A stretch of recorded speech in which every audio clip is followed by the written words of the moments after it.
Welcome to જય માનપણા kitchen. હું લાબી આહિર આપશો ને મારા જય દ્વારકાધીશ.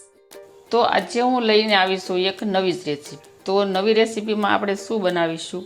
ફુલાવર નહીં પણ ફુલાવરના જે ડંઠલ આવે છે, મતલબ જે આ ગઠોડાનો ભાગ હોય છે પાન અને આ ડંઠલનો ભાગ, તે આજે યુઝ કરવાનો છે અને એકદમ નવી રેસીપી બનાવવાની છે. આ ડંઠલને કચરામાં જ ફેંકી દેતા હોય છે, કેમ કે ફક્ત આપણે ફુલાવરનો જ યુઝ કરતા હોય છે. શાકમાં કે પરોઠામાં કે ઘણી વાનગી પણ બને છે, ભાજીમાં પણ આપણે યુઝ કરતા હોય છે ફુલાવરનો. તો તમે જો આ એકવાર રેસીપી આ રીતે ડંઠલનો યુઝ કેવી રીતે કરી અને એ રીતે રેસીપી બનાવીને જોશો ને, તો તમે કોઈ દિવસ ડંઠલને ફેંકશો નહીં કચરા પેટીમાં. તો વિડીયો શરૂ કરતાં પહેલાં મારી તમને નિવેદન છે કે હજી સુધી તમે મારી ચેનલને સબસ્ક્રાઈબ ન કરી હોય તો પ્લીઝ જય માનપણા કિચનને સબસ્ક્રાઈબ કરી દેજો. વિડીયોને એક લાઈક કરવાનું ન ભૂલતા અને વધુમાં વધુ શેર કરજો. બેલ આઇકનના ઓલ બટન પર ક્લિક કરજો, જેથી મારા નવા વિડીયોની નોટિફિકેશન આપ સુધી પહેલાં પહોંચે. તો સૌપ્રથમ આપણે શું કરીશું, ફુલાવરમાંથી ડંઠલનો ભાગ અલગ પાડી દઈશું.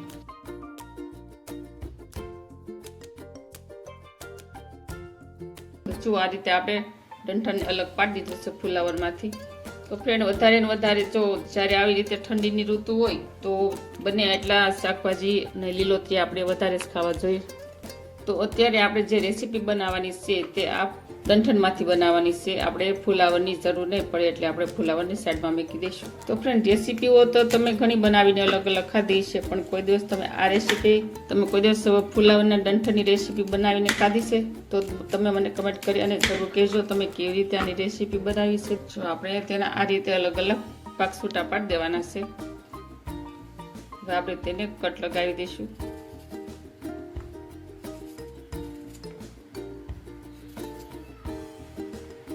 ભાગ જે આપણે કડક ભાગ આવે છે તેને આપણે યુઝ નથી કરવાનો. આ રીતે આવી કૂણી દાટલી હોય ને તેને નહીં અલગ પાડવાની, તેને કટ કરી નાખવાની.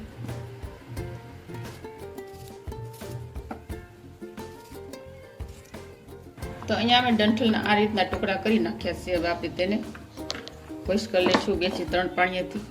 જે કાંઈ મહી કે માટી કે હોય તે સરસ રીતે ધોવાઈ જાય. ત્યારબાદ આપણે એક કિચન લેકવીમાં તેને કોરા કરી નાખશું. આ રીતે આપણે કપડે તેને લૂછી નાખશું સરસ રીતે, પાણી છે તે સુકાઈ જાય. તો અહીંયા અમે આ રીતનું દોરીવાળું સોપર મશીન લીધું છે. તમારી પાસે જો આ રીતનું સોપર મશીન ન હોય તો તમે મરચી કટર અથવા તો તેના ચાકુ વડે ઝીણા ઝીણા ટુકડા પણ કરી શકો છો. આપણે ડંઠલને સોપર મશીનમાં એડ કરી દીધું છે. ક્રશ કરી લઈશું. જો આપણે ડંઠલને દોરી ખેંચી અને આ રીતે આપણે મશીનમાં ક્રશ કરી લઈશું.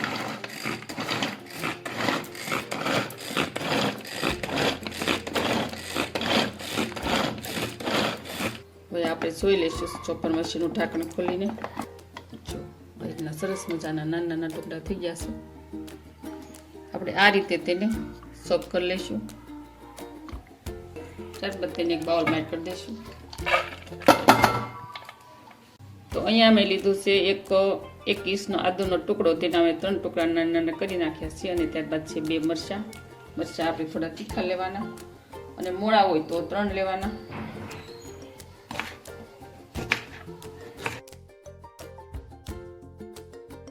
આપણે સોપર મશીનમાં ક્રશ કરી લઈશું સરસ રીતે.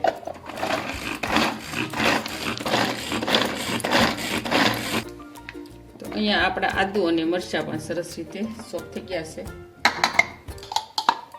એને પણ આપણે ફુલાવરના ડંઠલ ક્રશ કર્યા હતા તેમાં એડ કરી દઈશું. તો અહીંયા મેં 2 નાના કાંદાને આ રીતના કટ કરી નાખ્યા છે. જો મોટો કાંદો હોય તો એક જ લેવાનો. 1 નંગ બટેકાને પણ આ રીતે મેં કટ કરી નાખ્યા છે ઝીણા ઝીણા, તે આપણે એડ કરી દઈશું. વેજીટેબલમાં તમે છે ને કોઈ પણ વેજીટેબલ લઈ શકો છો તમારી મનપસંદ. 1 ચમચી જેટલું લીધું છે લીલું લસણ, આ રીતને મેં નાના ટુકડા કટ કરી નાખ્યા છે. જો તમારે લીલા લસણની જગ્યાએ સૂકું લસણ પણ તમે લઈ શકો છો, પણ ત્યારે શિયાળાની સિઝનમાં લીલું લસણ બહુ સરસ મળે છે. અહીંયા મેં 1.5 ચમચી જેટલું લીલું લસણ એડ કર્યું છે. ત્યારબાદ લીધું છે મેં 1 વાટકી લીલા ધાણા. થોડા લઈ લઈશું પાલકના પત્તા.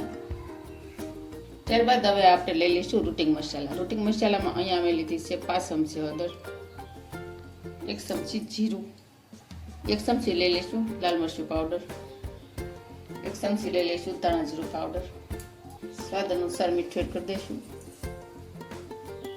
અડધું લીંબુનો રસ એડ કરી દઈશું.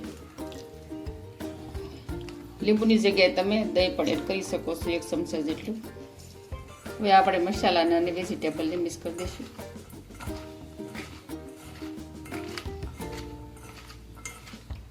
ત્યારબાદ અહીંયા મેં લીધું છે 2 ચમચી જેટલો ચોખાનો લોટ. ચોખાનો લોટ જે આપણે મમરી પાપડનો યુઝ કરીએ છીએ તે એકદમ ઝીણો લેવાનો છે, તે એડ કરી દઈશું. લાસ્ટમાં લઈ લઈશું આપણે 1 વાટકી જેટલો સીણાનો લોટ. અમે 1 વાટકી સીણાનો લોટને સાળી અને આ રીતે વાટકીમાં ભરી લીધો છે, તેને આપણે એડ કરી દઈશું. મિક્સ કરી અને આપણે થોડું થોડું પાણી એડ કરતા જઈશું અને એ રીતે આપણે લોટ તૈયાર કરીશું.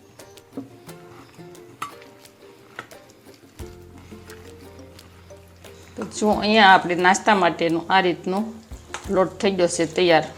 તો એટલો લોટ તૈયાર કરવામાં મારે 75 ભાગનું પાણીની જરૂર પડી છે. જો 25% ભાગનું પાણી હજી પડ્યું છે, એટલે આપણે આમાં વધારે પાણીની જરૂર ન પડે. જો આપણે આ રીતનો થિકનેસ રહે ને એ રીતનું લોટ તૈયાર કરવાનો છે નાસ્તા માટેનો.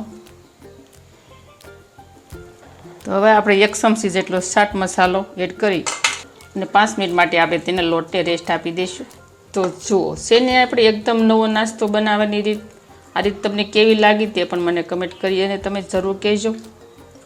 જે વસ્તુ આપણે ફેંકતા હતા ને એ જ વસ્તુમાંથી આજે આપણે વેસ્ટમાંથી બેસ્ટ બનાવીને તૈયાર કર્યું છે. 5 મિનિટ સુધી રેસ્ટ આપી અને ત્યારબાદ તેનો યુઝ કરશું. તો 5 મિનિટ બાદ આપણે જોઈ લઈશું લોટને સરસ પલળી ગયો છે. હવે આપણે તેનો નાસ્તો તૈયાર કરીશું. તો નાસ્તો તૈયાર કરવા માટે અહીંયા મેં તેલ છે તે પહેલેથી જ ગરમ થવા માટે રાખેલું હતું. તેલ જો ગરમ થઈ ગયું છે. હવે આપણે તેને ચમચી વડે નાસ્તો પાડી લઈશું આ રીતનો.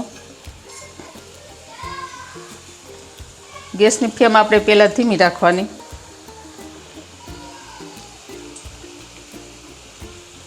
તો ફ્રેન્ડ તમે જો મારી ચેનલ પર નવા હો તો સબસ્ક્રાઈબ કરવાનું બિલકુલ ન ભૂલતા અને સાથે સાથે એક લાઈક પણ કરી દેજો.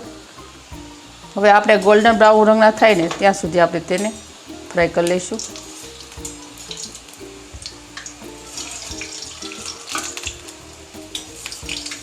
જો અહીંયા આપણે ગોલ્ડન બ્રાઉન રંગના થઈ ગયા. હવે આપણે તેને પેનમાંથી બહાર કાઢી લઈશું. છે ને સરસ મજાનું. જો આવી રીતે કંઈક લીલોતરીમાંથી નવું બનાવીને ખાઈએ ને તો કંઈક ખાવાની પણ મજા આવે અને લીલોતરી પણ આપણે એ બાને આપણે ખાઈ શકીએ, જેથી આપણા શરીરમાં પણ વિટામિન મળતું રહે. તો આવી જ રીતે આપણે બધો નાસ્તો ફ્રાય કરી લઈશું. તમે આવી રીતે બેટર બનાવીને તેનો કોઈ પણ શેપ આપી શકો છો. ભજીયાનો શેપ, થોડો લોટ કડક રાખી અને તેને ટીકીનો પણ શેપ આપી શકો છો. એ રીતે તમારે જે તમને મનપસંદ આવે તે રીતે તમે લીલોતરીનો આ રીતે યુઝ કરી શકો છો. બહુ સરસ બનીને તૈયાર થાય છે અને આ રેસીપી તમે ઘરે એકવાર જરૂર ટ્રાય કરજો. તો અહીંયા આપણો એકદમ ક્રિસ્પી એવો ફુલાવરના ડંઠલમાંથી નાસ્તો બનીને થઈ ગયો છે તૈયાર. તો જુઓ આપણે બનાવી છે ને આજે રેસીપી વેસ્ટમાંથી બેસ્ટ. ને જ્યારે સાંજના સમયે બાળકોને ભૂખ લાગે ત્યારે આ રીતે ફટાફટ 5 મિનિટમાં બનાવીને તૈયાર કરી નાખીએ છીએ.